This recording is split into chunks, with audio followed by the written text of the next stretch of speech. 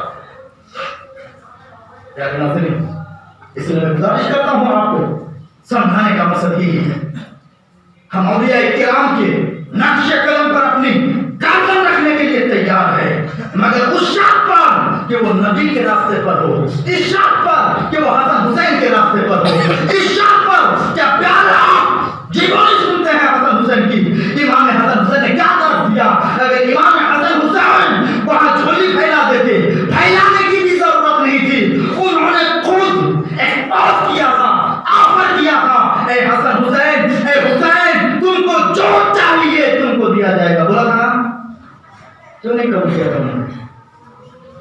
قبول کر لیتے، بات بن جاتی، اولاد نہ کٹتی. جو ان کے جانشین ان کے ساتھ تھے ان کو شہید ہونا نہیں پڑتا.